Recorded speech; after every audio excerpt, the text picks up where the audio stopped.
Et salut tout le monde, aujourd'hui on continue avec un petit peu de tactique sur la chaîne. Si vous connaissez Basket Info depuis longtemps, vous connaissez forcément Guillaume du Basket Lab, qui officiait sur l'écho des parquets et qui parle tactique quasiment au quotidien sur son compte Twitter, mais aussi dans son podcast, le Basket Lab. Si jamais vous êtes passé à côté, on vous met le lien de son compte. Et aujourd'hui, au programme, on parlera du récital défensif de Rudy Gobert et des Wolves face aux Golden State Warriors. Ce jour-là, Chris Finch a fait un choix fort, et Guillaume va nous parler des ajustements de Steve Kerr, en conséquence. Et c'est pour ça qu'à partir de maintenant, on lui donne la parole. Moi j'avais la grosse affiche dont je voulais discuter, c'était le Minnesota Golden State, pour le coup. Le premier, parce que le deuxième, non seulement il n'y avait pas Stephen Curry, et en plus Draymond Green a été suspendu, enfin éjecté, bref. Mais le premier était vraiment, pour moi, le match de la semaine, assez passionnant. Et pour deux aspects en fait. C'est d'une part la défense de Gobert qui est vraiment assez incroyable, et on est toujours, j'ai l'impression que toutes les semaines on en parle, mais ce fameux rôle de roamer, le safety défensif, et en fait j'ai l'impression que en NBA actuellement on est un peu en train de réinventer le principe du libéro en foot, c'est-à-dire le mec qui était derrière la ligne de défense, qui avait pas de consigne collective, pas ou même individuel, aucun marquage, il était derrière la ligne de défense à l'époque, et il faisait ce qu'il veut quoi. Il faisait l'essuie-glace. Et on se dirige vachement là-dessus sur la NBA. On en a parlé avec Wembanyama il y a 2 semaines, je crois. On en a parlé avec Gobert aussi, il y a 1 ou 2 semaines, je crois aussi. Et là, c'était flagrant parce que dès qu'il y avait un no-shooter, ou même pas forcément un no-shooter, mais dès que Gobert était sur Draymond Green, et évidemment, Gobert n'a jamais respecté Draymond Green dans le périmètre. Et la compilation que je n'ai pas faite, mais que je voulais faire et que je vais peut-être prendre le temps de faire sur ce match, elle est démentielle parce que voilà, dès que tu mets un maillon faible en fait dans une équipe, la tendance c'est que le protecteur de panier adverse ne va pas le respecter et va littéralement faire le libéro qui tourne autour du panier quoi, pour le modéliser ainsi. Et donc le match de Gobert pour moi est assez spectaculaire sous cet angle-là, parce que il y a un nombre de fois où sur une action, il va empêcher un tir 1 fois, 2 fois, 3 fois, et à la 4e, le mec va quand même prendre le tir proche du panier et il va le contrer. Tu vois, des actions comme ça. C'est pour ça aussi que, au niveau des stats défensifs, je pense qu'il faut faire un peu attention de pas prendre que les tirs pris ou que les tirs défendus. Ce match-là est l'exemple de ça, c'est-à-dire que vous regardez les images et en fait, il y a littéralement Gobert dans la raquette, en train de dissuader les tirs, 1 fois dans l'action, 2 fois dans l'action, 3 fois dans l'action.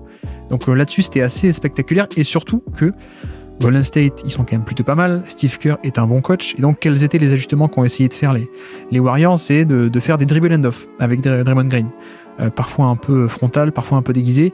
Quelle est l'idée? C'est que si tu as notre ami Gobert qui ne respecte pas Draymond Green, il se tient très loin de lui, mais quand tu fais venir Stephen Curry pour faire un dribble end-off, pour faire un jeu de main à main, du coup tu as le défenseur de Stephen Curry qui est pris dans l'écran, et Gobert est trop bas, et donc il peut pas défendre sur Stephen Curry.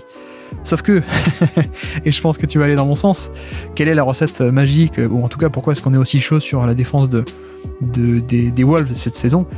C'est que c'est pas n'importe qui le mec qui était sur Stephen Curry. Pourquoi est-ce que tous ces ajustements n'ont pas marché? C'est parce qu'il y avait un certain Jaden McDaniels qui en fait traversait les écrans et naviguait les écrans et les dribble and off avec une facilité qui était déconcertante. Et bon, il y a 2-3 fois ils ont réussi à l'avoir, Golden State, ce qui semble assez normal.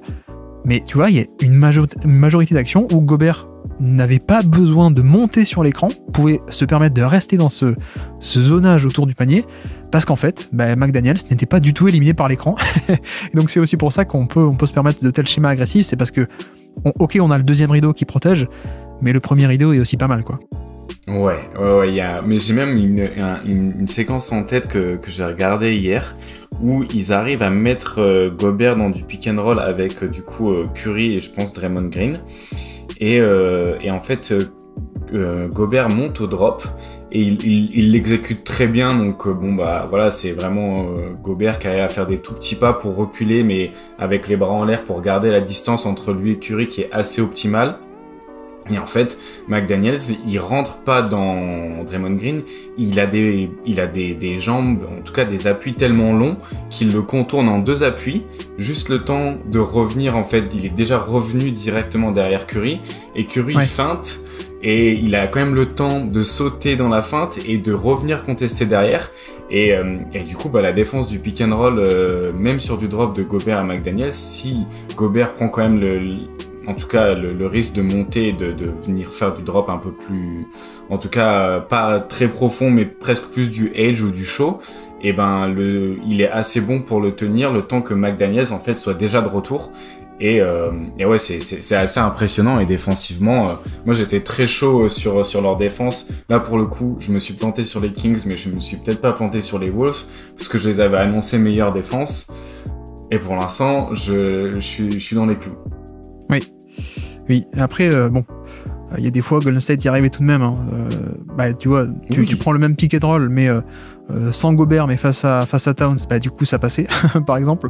Il y a une action où ils arrivent plutôt bien aussi à négocier et à faire monter justement un peu plus haut que d'habitude Gobert, et du coup Curry peut aller au lay-up, et je crois qu'il y a un end-one aussi sur l'action.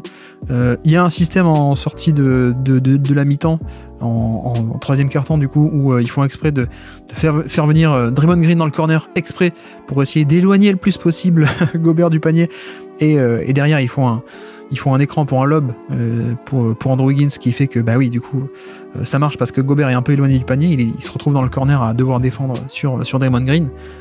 Et puis il y en a aussi un autre qui était assez marrant, un double écran, le fameux double drag avec Chris Paul. Donc Chris Paul qui va sur l'aile, qui s'installe, on fait 2 écrans pour rentrer vers l'intérieur, sauf que les 2 écrans c'est Kevin Looney et Stephen Curry.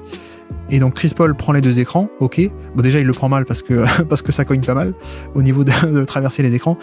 Mais surtout la petite nuance, c'est qu'une fois qu'il y a les 2 écrans qui sont posés, Stephen Curry en tant que poseur d'écran lui-même reçoit un écran de la part de Kevin Looney dans l'autre sens, et ce qui fait que oui, on peut attaquer le positionnement en bas en drop de Gobert. Tout le monde est surpris, on switch pas assez vite et on arrive à dégager un 3 points vert. Donc évidemment avec des joueurs de ce niveau, t'arrives à dégager des tirs et t'arrives à contourner, mais je pense que de manière globale j'ai été bluffé par ce combo de schéma agressif et Gobert.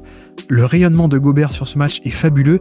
Et en plus, McDaniels qui peut tout à fait défendre des ailiers un peu plus grands, des Kevin Durant ou quoi, mais aussi faire de la navigation d'écran sur des plus petits et traverser les écrans comme si de rien n'était. Donc ouais, en effet, là on est peut-être sur un truc très très très sérieux au niveau de la défense.